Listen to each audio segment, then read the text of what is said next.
श्री शिवाय नमस्तुभ्यम। भगवान भोलेनाथ की कृपा आप सभी पर सदा बनी रहे।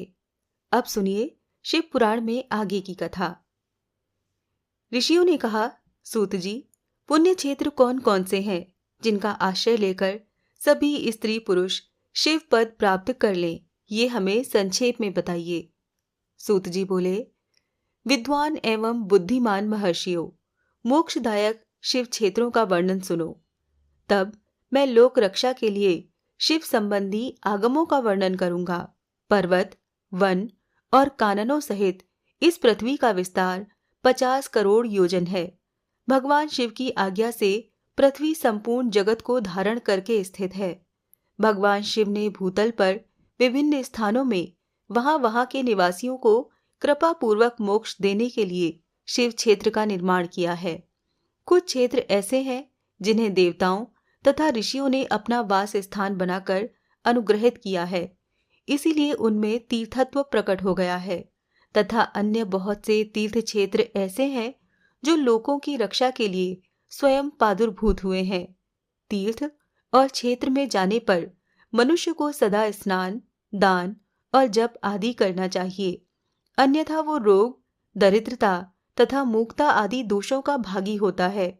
जो मनुष्य इस भारतवर्ष के भीतर मृत्यु को प्राप्त होता है, वो अपने पुण्य के फल से ब्रह्मलोक में वास करके पुण्य क्षय के पश्चात पुनः मनुष्य योनि में ही जन्म लेता है। ब्राह्मणों, पुण्य क्षेत्र में पाप कर्म किया जाए तो वो और भी दृढ़ हो जाता है। अतः पुण्य क्षेत्र में निवास करते समय सूक्ष्म से सूक्ष्म अथवा थोड़ा सा भी पाप न करें।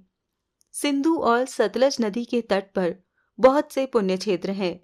सरस्वती नदी परम पवित्र और 60 मुख वाली कही गई है, अर्थात उसकी 60 धाराएं हैं।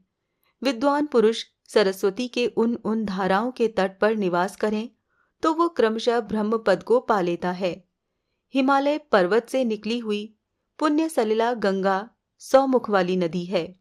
उसके तट पर काशी, प्रयाग आदि अनेक पुण्य क्षेत्र हैं। वहां मकर राशि के सूर्य होने पर गंगा की तटभूमि पहले से भी अधिक प्रशस्त और पुण्यदायक हो जाती है। छोड़भद्र नद की 10 धाराएं हैं। वो बृहस्पति के मकर राशि में आने पर अत्यंत पवित्र और अभीष्ट फल देने वाला हो जाता है। उस समय वहां स्नान और उपवास करने से विनायक पद की प्राप्ति होती है। पुण्य सलिला महानदी नर्मदा के 24 स्रोत हैं।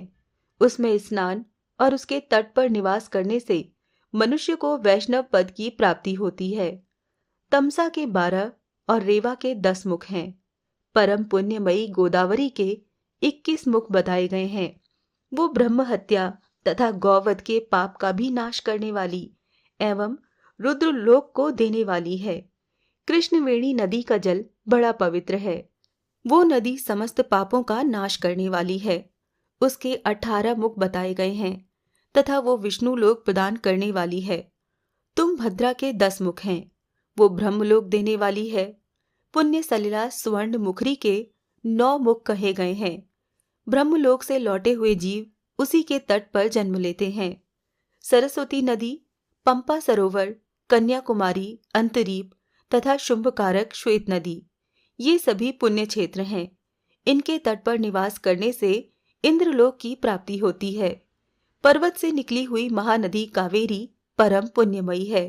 उसके 27 मुख बताए गए हैं।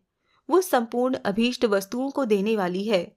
उसके तट स्वर्गलोक की प्राप्ति कराने वाले तथा ब्रह्मा और विष्णु का पद देने वाले हैं। कावेरी के जो तट शैव क्षेत्र के अंतर्गत है, वो अभीष्ट फल देने के साथ ही शिवलोक प्रदान करने वाले भी हैं। नैमिषारण्य और बद्रिकाश्रम में सूर्य और बृहस्पति के मेष राशि में आने पर यदि स्नान करें तो उस समय वहां किए हुए स्नान, पूजन आदि को ब्रह्मलोक की प्राप्ति कराने वाला जानना चाहिए। सिंह और कर्क राशि में सूर्य की संक्रांति होने पर सिंधु नदी में किया हुआ स्नान तथा केदार तीर्थ के जल का पान एवं स्नान ज्ञानदायक माना गया है। जब बृहस्पति सिंह राशि में स्थित हों, उस समय सिंह की संक्रांति से युक्त भाद्रपद मास में यदि गोदावरी के जल में स्नान किया जाए तो वो शिवलोक की प्राप्ति कराने वाला होता है। ऐसा पूर्व काल में स्वयं भगवान शिव ने कहा था। जब सूर्य और बृहस्पति कन्या राशि में स्थित हों, तब यमुना और छोणभद्र में स्नान करें। वो स्नान धर्मराज और गणेश जी के लोक में महान भोग प्रदान कराने वाला होता है। ये महर्षियों की मान्यता है। जब सूर्य और बृहस्पति तुला राशि में स्थित हों, उस समय कावेरी नदी में स्नान करें। वो स्नान भगवान विष्णु के वचन की महिमा से संपूर्ण अभीष्ट वस्तुओं को देने वाला माना गया है। जब सूर्य और बृहस्पति वृश्चिक राशि पर आ जाएं, तब मार्गशीर्ष के महीने में नर्मदा में स्नान करने से श्री विष्णु लोक की प्राप्ति हो सकती है। सूर्य और बृहस्पति के धन राशि में स्थित होने पर सुवर्णमुखी नदी में किया हुआ स्नान शिवलोक प्रदान कराने वाला होता है, जैसा कि ब्रह्मा जी का वचन है। जब सूर्य और बृहस्पति मकर राशि में स्थित हों, उस समय माघ मास में गंगा जी के जल में स्नान करना चाहिए। ब्रह्मा जी का कथन है कि वो स्नान शिवलोक की प्राप्ति कराने वाला है। शिवलोक के पश्चात ब्रह्मा और विष्णु के स्थानों में सुख भोगने पर अंत में मनुष्य को ज्ञान की प्राप्ति हो जाती है। माघ मास में तथा सूर्य के कुंभ राशि में स्थित होने पर फाल्गुन मास में गंगा जी के तट पर किया हुआ श्राद्ध, पिंडदान अथवा त्रिलोदक दान पिता और नाना दोनों कुलों के पितरों की अनेकों पीढ़ियों का उद्धार करने वाला माना गया है। सूर्य और बृहस्पति जब मीन राशि में स्थित हों, तब कृष्णवेणी नदी में किए गए स्नान की ऋषियों ने प्रशंसा की है। उन महीनों में पूर्वोक्त तीर्थों में किया हुआ स्नान इंद्र पद की प्राप्ति कराने वाला होता है। विद्वान पुरुष गंगा अथवा कावेरी नदी का आश्रय लेकर तीर्थवास करे। ऐसा करने से तत्काल किए हुए पाप का निश्चय ही नाश हो जाता है। रुद्रलोक प्रदान करने वाले बहुत से क्षेत्र हैं। ताम्रपर्णी और वेगवती, ये दोनों नदियां ब्रह्मलोक की प्राप्ति रूप फल देने वाली हैं। इन दोनों के तट पर कितने ही स्वर्गदायक क्षेत्र हैं। इन दोनों के मध्य में बहुत से पुण्यप्रद क्षेत्र हैं। वहां निवास करने वाले विद्वान पुरुष वैसे फल का भागी होता है। सदाचार, उत्तम वृत्ति तथा सद्भावना के साथ मन में दया भाव रखते हुए विद्वान पुरुष को तीर्थ में निवास करना चाहिए, अन्यथा उसका फल नहीं मिलता। पुण्य क्षेत्र में किया हुआ थोड़ा सा पुण्य भी अनेक प्रकार से वृद्धि को प्राप्त होता है तथा वहां किया हुआ छोटा सा पाप भी महान हो जाता है। यदि पुण्य क्षेत्र में रहकर ही जीवन बिताने का निश्चय हो, तो उस पुण्य संकल्प से उसका पहले का सारा पाप तत्काल नष्ट हो जाएगा, क्योंकि पुण्य को ऐश्वर्यदायक कहा गया है। ब्राह्मणों, तीर्थवास जनित पुण्य कायिक, वाचिक और मानसिक सारे पापों का नाश कर देता है। तीर्थ में किया हुआ मानसिक पाप वज्रलेप हो जाता है। वो कई कल्पों तक पीछा नहीं छोड़ता। वैसा पाप केवल ध्यान से ही नष्ट होता है, अन्यथा नहीं। वाचिक पाप जप से, कायिक पाप शरीर को सुखाने जैसे कठोर तप से नष्ट होता है। अतः सुख चाहने वाले पुरुष को देवताओं की पूजा करते और ब्राह्मणों को दान देते हुए पाप से बचकर ही तीर्थ में निवास करना चाहिए। ऋषियों ने कहा, सूत जी, अब आप शीघ्र ही हमें वो सदाचार सुनाइए जिससे विद्वान पुरुष पुण्य लोकों पर विजय पाता है। स्वर्ग प्रदान करने वाले धर्ममय आचार तथा नरक का कष्ट देने वाले अधर्ममय आचारों का भी वर्णन कीजिए। सूत जी बोले, सदाचार का पालन करने वाला विद्वान ब्राह्मण ही वास्तव में ब्राह्मण नाम धारण करने का अधिकारी है। जो केवल वेदोक्त आचार का पालन करने वाला और वेद का अभ्यासी है, उस ब्राह्मण की विप्र संज्ञा होती है। सदाचार, वेदाचार तथा विद्या, इनमें से एक एक गुण से ही युक्त होने पर उसे द्विज कहते हैं। जिसमें स्वल्प मात्रा में ही आचार का पालन देखा जाता है, जिसने वेदा अध्ययन भी बहुत कम किया है, तथा जो राजा का सेवक है यानी कि पुरोहित, मंत्री आदि, उसे क्षत्रिय ब्राह्मण कहते हैं।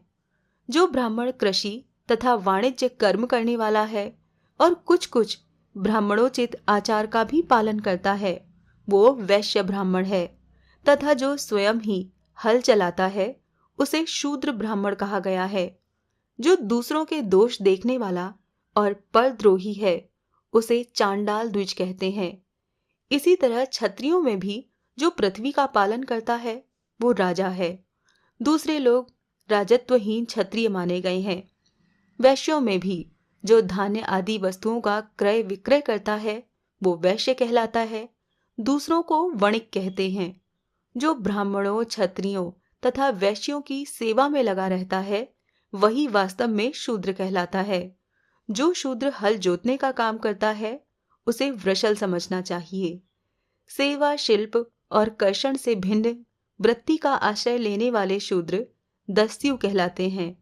इन सभी वर्णों के मनुष्यों को चाहिए कि वो ब्रह्म मुहूर्त में उठकर पूर्वाभिमुख होकर सबसे पहले देवताओं का, फिर धर्म का, अर्थ का, उसकी प्राप्ति के लिए उठाए जाने वाले क्लेशों का तथा आय और व्यय का भी चिंतन करें। रात के पिछले पहर को उषा काल जानना चाहिए। उस अंतिम पहर का जो आधा या मध्य भाग है उसे संधि कहते हैं। उस संधि काल में उठकर द्विज को मलमूत्र आदि का त्याग करना चाहिए। घर से दूर जाकर बाहर से अपने शरीर को ढके रखकर दिन में उत्तराभिमुख बैठकर मलमूत्र का त्याग करे।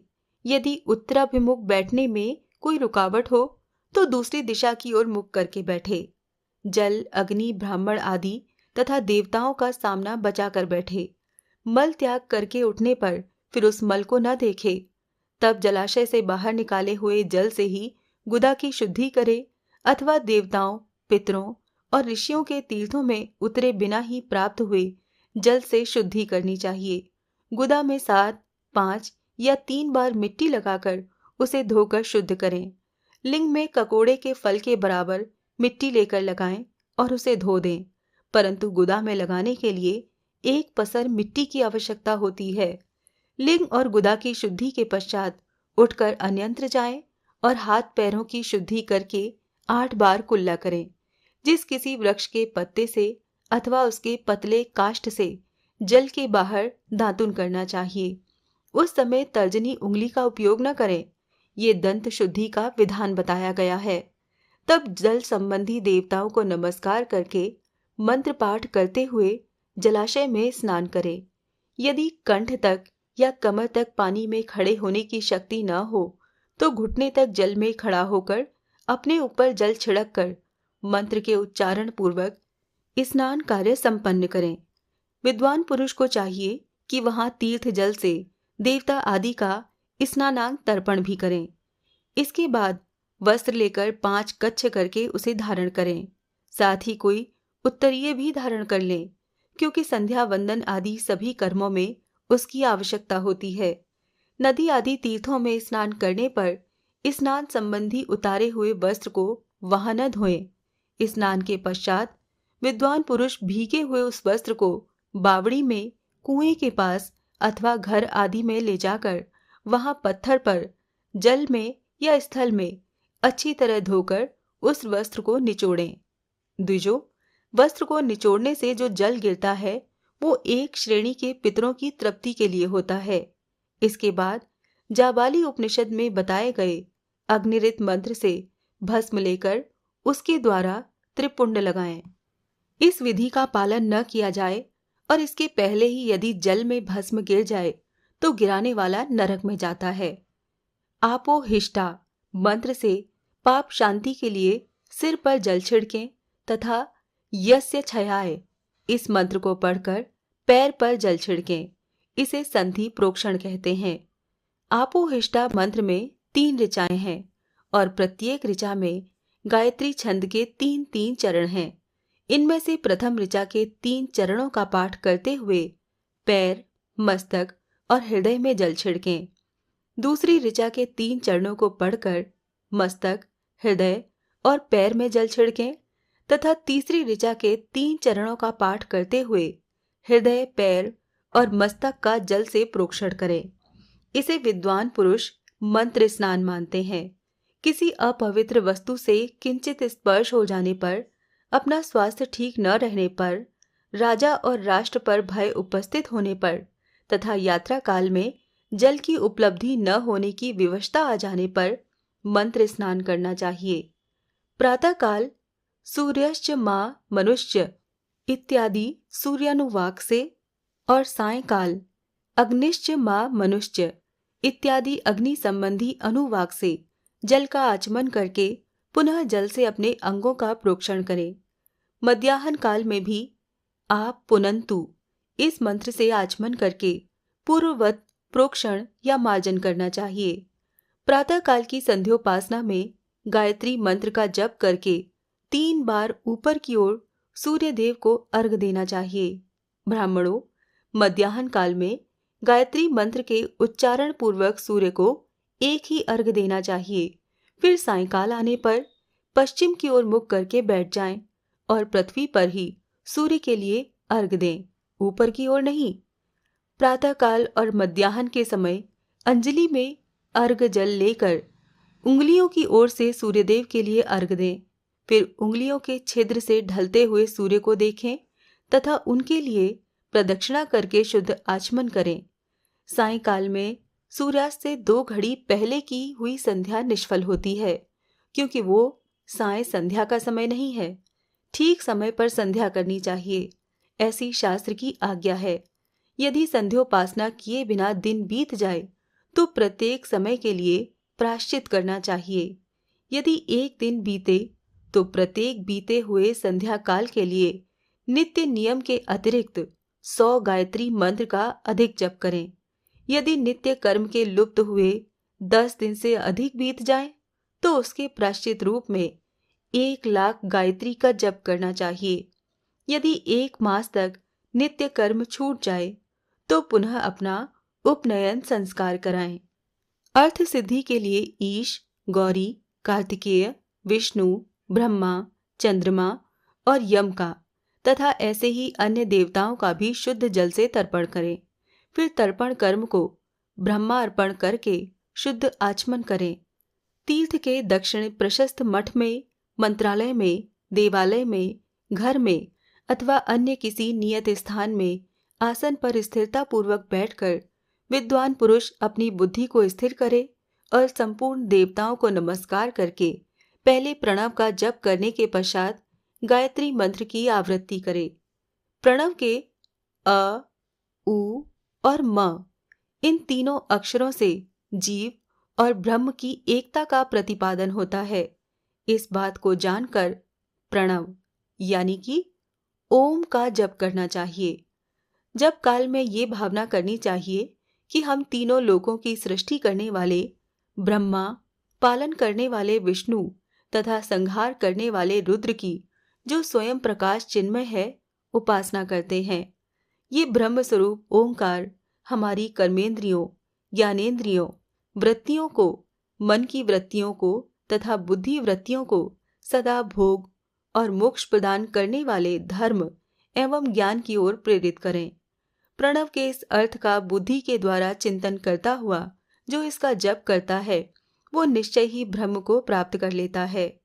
अथवा अर्थानुसंधान के बिना भी प्रणव का नित्य जप करना चाहिए।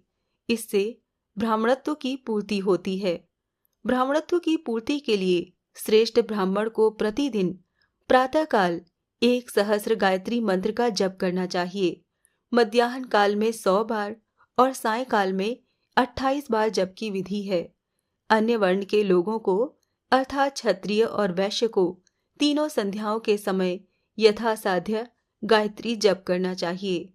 शरीर के भीतर मूलाधार, स्वाधिष्ठान, मणिपुर, अनाहत, आज्ञा और सहस्रार ये 6 चक्र हैं। इनमें मूलाधार से लेकर सहस्रार तक 6 स्थानों में विद्वेश्वर, ब्रह्मा, विष्णु, ईश, जीवात्मा और परमेश्वर स्थित हैं। इन सब में ब्रह्म बुद्धि करके इनकी एकता का निश्चय करें और वो ब्रह्म मैं हूं ऐसी भावना पूर्वक प्रत्येक श्वास के साथ सोहम का जाप करें।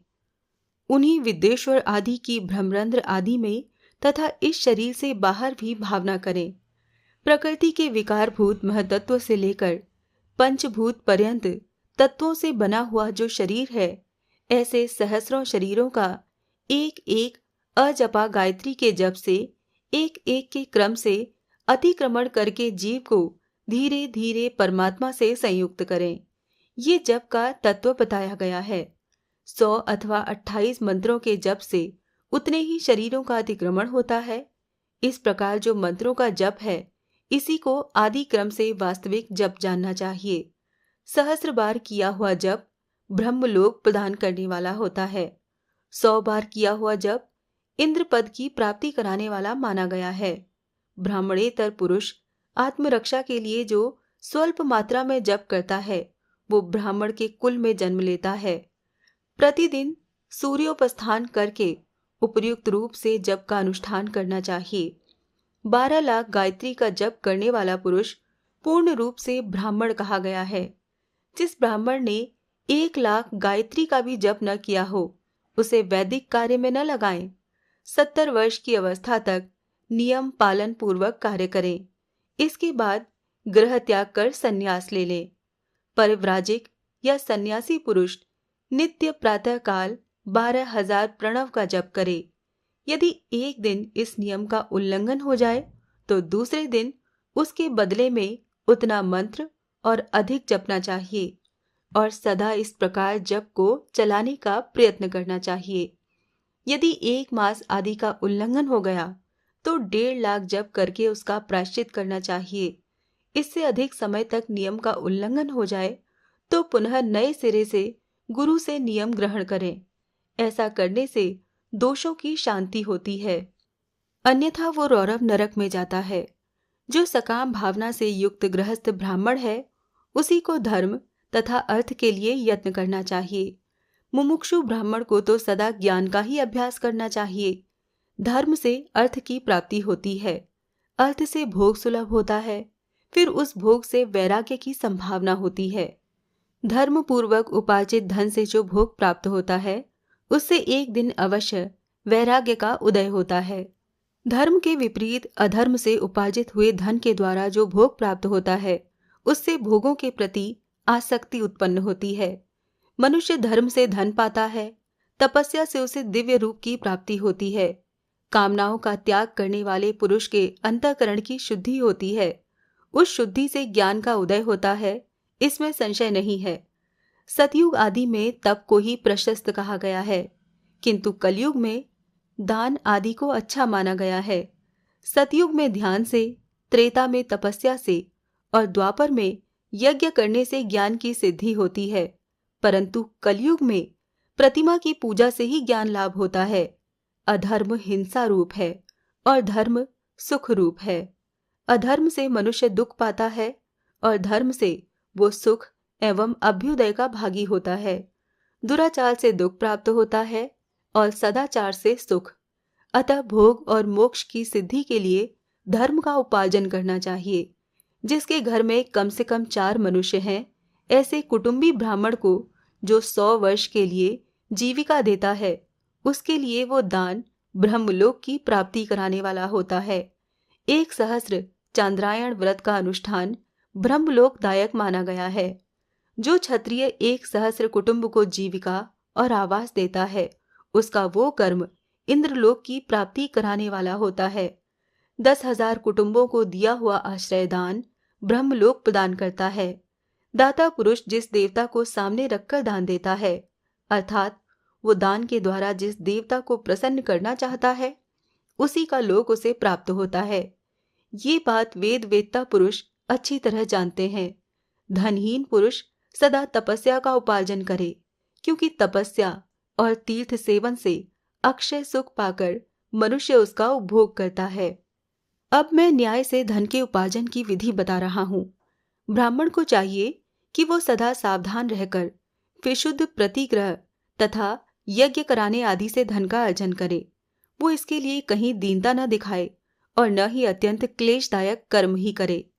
क्षत्रिय बाहुबल से धन का उपार्जन करे और वैश्य कृषि एवं गोरक्षा से। न्यायोपार्जित धन का दान करने से दाता को ज्ञान की सिद्धि प्राप्त होती है। ज्ञान सिद्धि द्वारा सब पुरुषों को गुरु कृपा मोक्ष सिद्धि सुलभ होती है। मोक्ष से स्वरूप की सिद्धि प्राप्त होती है, जिससे मुक्त पुरुष परमानंद का अनुभव करता है। गृहस्थ पुरुष को चाहिए कि वो धन, धान्य आदि सब वस्तुओं का दान करे। वो तृषा निवृत्ति के लिए जल तथा क्षुधा रूपी रोग की शांति के लिए सदा अन्न का दान करे। खेत, धान्य, कच्चा अन्न तथा भक्ष्य भोज्य, ये 4 प्रकार के सिद्ध अन्न दान करने चाहिए, जिसके अन्न को खाकर मनुष्य जब तक कथा श्रवण आदि सत्कर्म का पालन करता है, उतने समय तक उसके किए हुए पुण्य फल का आधा भाग दाता को मिल जाता है। इसमें कोई संशय नहीं है। दान लेने वाला पुरुष दान में प्राप्त हुई वस्तु का दान तथा तपस्या करके अपने प्रति ग्रह जनित पाप की शुद्धि कर ले, अन्यथा उसे रौरव नरक में गिरना पड़ता है। अपने धन के 3 भाग करें, एक भाग धर्म के लिए, दूसरा भाग वृद्धि के लिए और तीसरा भाग अपने उपभोग के लिए।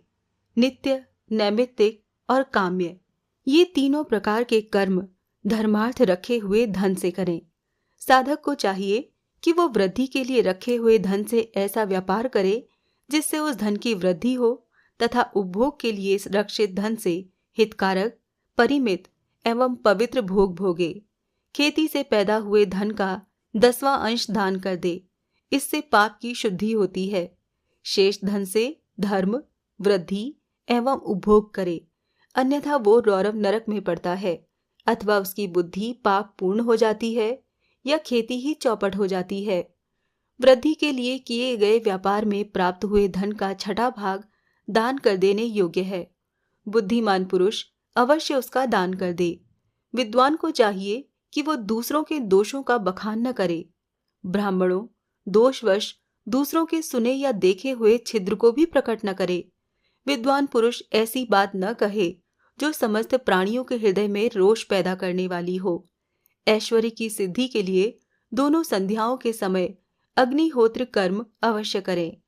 जो दोनों समय अग्निहोत्र करने में असमर्थ हो, वो एक ही समय सूर्य और अग्नि को विधि पूर्वक दी हुई आहुति से संतुष्ट करें।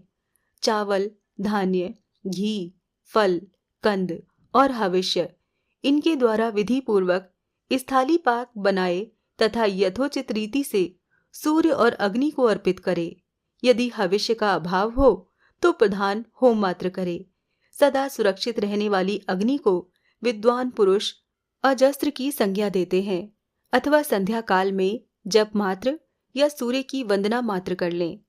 आत्मज्ञान की इच्छा वाले तथा धनार्थी पुरुषों को भी इस प्रकार विधिवत उपासना करनी चाहिए, जो सदा ब्रह्म यज्ञ में तत्पर होते हैं, देवताओं की पूजा में लगे रहते हैं, नित्य अग्नि पूजा और गुरु पूजा में अनुरक्त रहते हैं तथा ब्राह्मणों को तृप्त किया करते हैं।